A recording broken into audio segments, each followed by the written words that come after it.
Теміртау қаласы қара металлургия отаны. 78 жыл бұрын біздің қаламызда алғашқы қазақстандық болат алынды.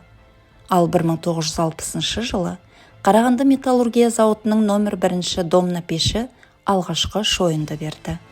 Бұл оқиғалар қазақ жеріндегі металлургияның 1000 жылдық тарихын қазіргі заманмен байланыстырды. Бүгінгі таңда металлургия комбинаты бұл үздіксіз металл құю және дайын өнім шығаратын заманауи өндіріс. 1000 жыл бұрын адамдардың металды қалай балқытқанын елестету қиын. Бірақ біз өткенге үңіліп, металлургия әдісін зерттеуге тырысып көрейік. Ежелгі металлургия біздің дәуірімізге дейінгі 2-1 мыңжылдықтан бастау алады. Біздің дәуірімізге дейінгі 13 ғасырда орталық Қазақстанның металлургтерінің темір балқытатын пештері де болған. Археологиялық артефактілерге, пештің қалдықтарына, металдан жасалған бұйымдарға сүйене отырып, ежелгі металлургтер қола және ерте темір кезеңінде керемет нәтижелерге қол жеткізді деп айтуға болады. Алайда, сол кезеңде темір алу үшін қазіргі уақыттағы мүмкіндіктердің болмағаны анық. Ерте темір дәуірінде металлургиялық пеш қандай болғанын анықтайық. Пештің құрылысы оның түбін қалаудан басталады. Диаметрі 45-50 см болатын түбі 15-20 см тереңдетілген тас плиталардан қаланып, сазбен жағылады.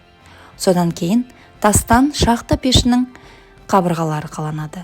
Қалпына келтіру процесінің өнімі шығарылатын саңылау, сондай-ақ 2 ауа үрлеуішке арналған кішкентай саңылаулар болады. Пеш кесілген конус түрінде 60 см биіктікте жасалады. Пештің жоғарғы бөлігінде диаметрі 20 см болатын саңылау қалдырылады. Қаланған пешті ішінен және сыртынан сазбен сылайды. Содан кейін пеш ағашты жағып жылыту арқылы кептіріледі. Сонымен қатар ауа үрлеуіштерге арналған түтік шүмектер жасалады. Оларды пеш және көрікті байланыстыра отырып орнатады. Пеште жоғары балқу температурасын қамтамасыз ету үшін түтіктер арқылы көріктің көмегімен пешке ауа жіберіледі. Көріктер былғары мен ағаштан жасалады. Олар көтеріліп қысылады, осылайша ауаны қысып толтырады. Қыздырылған пешке жану аймағына ауа беруді тоқтатпай отырып, көмір мен кенді кезекпен қабат-қабат етіп салады. Балқыту шамамен 10 сағатқа созылады. Жоғары температураның әсерінен кеннен шлакпен күйдірілген қош темір алынады. Ежелгі металлургтер алынған қош темірді қайтадан қыздырады. Осылай бірнеше рет қайталап, өнім өндіруге жарамды темір алғанға дейін жалғастырады.